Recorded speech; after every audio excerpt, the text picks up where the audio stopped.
aujourd'hui on est avec le terroriste de Minecraft parce qu'il fait tout péter sur les maps à coup de TNT, Agent GB, salut. Eh ben salut, ça fait plaisir. Alors on va commencer dans le vif du sujet.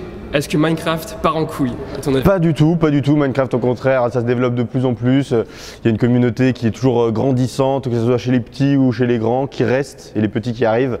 Il y a toujours une créativité qui est là, les mods qui se créent, les maps, les abonnés qui sont là pour participer, qui construisent des choses absolument exceptionnelles. Tous les jours je découvre des gens qui font des créations avec des commandes blocs ou avec de la redstone absolument fabuleuse. Donc non, pas du tout. Au niveau des versions, c'est avec les lamas, les totems, t'en penses quoi? C'est vrai qu'il y a des mises à jour, t'es un peu en mode pourquoi, mais bon, pourquoi pas. Là, la mise à jour 1.12 est vraiment sympa avec les perroquets, vraiment sympa là que tu peux mettre sur tes épaules. Ouais. Après voilà, il y a des mises à jour qui sont sympas, d'autres où t'as pas l'impression que ça sert à grand chose, mais d'autres ils trouveront une utilité. Et après il y a plein de mises à jour que toi tu vois pas, mais en fait il y a des mises à jour qui vont aider les codeurs de command block, des trucs comme ça pour les aider à développer tous ces trucs là quoi. Et toi t'as commencé sur quelle version à l'époque? Alors là quand j'ai commencé Minecraft, c'était en, il me semble que c'était en bêta 1.3. Ah ouais, vraiment les toutes premières versions quoi. Toute première version, c'était génial. On va changer un peu de sujet, on va parler plutôt de serveur. Ouais. Parce qu'il y a quelques mois, c'était en décembre, je me trompe pas, t'as lancé Olympia. C'est ça, en décembre, ouais, je crois. Et c'est quoi tes projets au début? Pourquoi t'as créé ce serveur Olympia? Parce que je voulais créer un serveur Minecraft depuis longtemps. J'avais déjà un serveur Pixelmon à l'époque, avec le mode, voilà. Et du coup, j'avais envie de me développer un peu plus sur du vanilla, c'est-à-dire sans mode, pour que voilà, tous ceux qui ne savaient pas installer des mods, etc., puissent jouer sur une plateforme que je leur offre. Et c'est vrai que les serveurs aujourd'hui, c'était un peu la course à faire des mini-jeux, pas beaucoup d'originalité, voilà, toujours les mêmes, voilà, les Skywars, les machins, les UHC, etc. Et du coup, j'avais envie d'offrir quelque chose de nouveau, avec le PVP faction, mais vraiment beaucoup plus développé, parce que ça existait déjà avant, mais là vraiment en mode développé avec un petit peu de RP.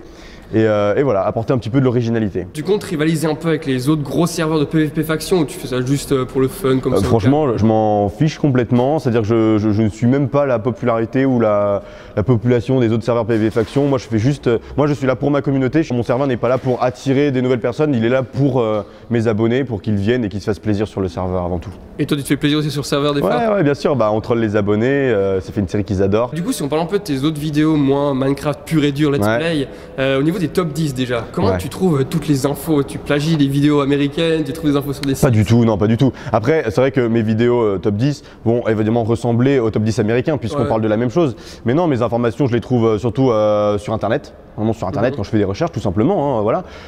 J'invente rien en soi, c'est dans Minecraft, voilà, c'est sur Internet. Et parfois, c'est vrai que quand je cherche par exemple 10 infos, je suis à 8-9 infos, je vais aller voir sur YouTube, voir s'il n'y a pas quelqu'un qui a déjà fait une vidéo avec éventuellement une information que je n'aurais pas déjà. Pour les poulpes, top 10 sur les poulpes, et pendant le tournage, je me suis rendu compte que les poulpes, à partir d'une certaine distance ou toi par rapport aux poulpes, le poulpe ne bougeait plus. Et voilà, et ça je m'en suis rendu compte pendant le tournage, j'ai fait c'est ouf. Alors du coup j'ai compté les blocs, etc. Du coup à partir de 63 blocs, le poulpe ne bouge plus, c'est impressionnant. Au niveau des testages, les tests. Voilà, les tests tout simplement des maps Minecraft. Comment tu choisis sur quelle vidéo si une map est vraiment nulle? Est-ce que tu vas vraiment faire une vidéo dessus ou tu passes du temps? En fait très simple, c'est pendant les mails. Déjà les mails, je vois les titres, les descriptions dans le mail qui me dit voilà, s'il me dit top 10 des TNT absolument incroyable jamais vu, je vais aller voir, je vais aller l'installer, etc. Alors si j'ai une map, tiens je t'ai fait une map, je vais mettre plus en valeur les autres déjà. Et ça m'arrive bien évidemment de faire une map. Et parfois juste je me connecte, je vois l'entrée, je fais non ça va pas le faire.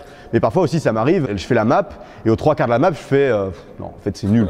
C'est nul, je peux pas, enfin c'est pas que c'est nul mais je peux pas montrer ça en vidéo, donc pouf et je passe à une autre quoi. Et toi, tu as beaucoup de maps ou énormément, ah ouais, 10 par jour. Du temps alors pour trouver vraiment 10 par jour. quelle map?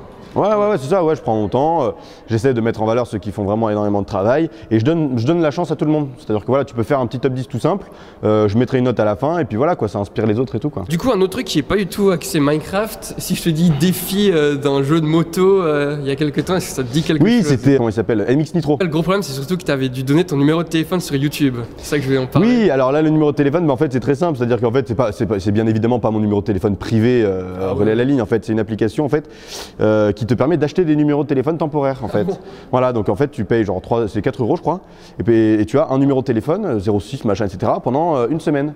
Et du coup, c'est ce que j'ai fait. J'achète le numéro de téléphone, je le donne aux abonnés et ils m'appellent et puis voilà. Tu répondais du coup à tous? Bien sûr. Tu discutais? Pas à tous évidemment, mais un maximum quoi. Si je vais sur l'application, tu regardes mes messages, c'est 999 messages plus machin etc. Mais non, ça permet au moins aux abonnés qui pouvaient m'appeler quoi. Du coup, des questions un peu plus globales. Quelle est la chose la plus ouf qui te soit arrivée depuis que tu as lancé ta chaîne? Je pense que ça va être le 3, ouais. Le 3 l'été dernier, c'était vraiment très sympa, ouais. Avec Link, Terracid et compagnie, c'était cool. Et qu'est-ce qui te manquerait le plus si demain on te dit t'arrêtes YouTube, tu fais plus rien? aussi les abonnés. Hein. Ah oui, bien sûr. Le fait de les voir en convention, de les croiser dans la rue, etc., de faire des choses avec eux, en vidéo, que ce soit en vidéo ou en convention, ça va énormément me manquer. Et la thune aussi? Non, franchement, non, l'argent c'est pas une fin en soi, c'est pas une motivation, enfin c'est une motivation, mais c'est pas du tout une fin en vrai. Parce que tu vis maintenant YouTube ou non, là pour l'instant je suis étudiant, et oui, je gagne de l'argent avec YouTube, mais en soi pas que. Donc maintenant YouTube pour moi c'est pas la priorité niveau argent quoi. Et tu penses quoi justement, avant tu parlais de fans, tu penses quoi des fans suisses ici à Polymanga? Les fans suisses sont très sympas, ils aiment beaucoup le chocolat. Non mais ils sont très sympas, ils sont adorables. C'est marrant de voir que d'un pays à l'autre, les séries qui reviennent le plus en favoris, bah, c'est les mêmes, etc. Donc c'est cool quoi. Et la Suisse en général, tu kiffes? Ah ouais, c'est magnifique. Magnifique, bah le lac, voilà quoi. Enfin là vous voyez pas avec la caméra, mais il y a les montagnes entourées avec les nuages, le lac et tout, enfin c'est ouf. Ah c'est magnifique. Avec les nuages. Et puis j'avais vécu 5-6 mois à Sion, dans le Valais, et un village entouré par les montagnes, t'as une mode féodale avec un vieux château, une autre mode féodale avec un monastère, c'est magnifique. Et pour finir, la question que je pense que tout le monde te pose en convention et tout, mais on n'a toujours pas réponse, c'est d'où le GB, d'agent GB? Alors en fait c'est une référence, tu connais les 2 minutes du peuple de François Pérusse? Je connais de nom, mais... Ouais bah c'est un sketch, en gros le 14 juillet. Et en fait, c'est des agents secrets qui protègent le président des États-Unis.